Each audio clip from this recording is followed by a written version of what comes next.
భారత్కు మోడీకి నిజంగా హ్యాట్సప్ చెప్పాల్సిందే.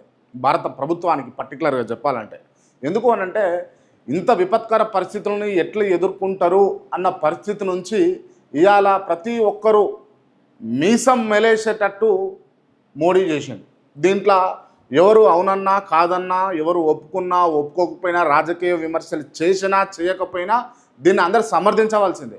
ఎందుకు అనంటే అసలు ఎట్లా ఎదుర్కోవాలి, అసలు నెక్స్ట్ స్టెప్ ఏంది, అసలు ఏ విధంగా తీసుకుంటే బాగుంటుంది అన్న ఆలోచనలో సతమతం అవుతున్నారు అన్న కోణంలో ఆలోచిస్తున్నప్పటికీ కొంత మేధావులు వెంటనే ఆలోచన తీసుకొని ఈ ఆపరేషన్ సింధూర్ ఎక్కడైతే మన భారత మహిళల నుదుటి బొట్టును తూర్చిర్రో అదే పేరుతోటి ఆపరేషన్ సింధూర్ తీసుకొచ్చి ఇవాళ మళ్ళా ఒక రకంగా భారత మాత నుదుటి పైన ఈ ఎర్ర తిలకాన్ని దిద్దిన ఘనత ఖచ్చితంగా ప్రధానమంత్రి మోడీది అని చెప్పేసి చెప్పుకోవచ్చు.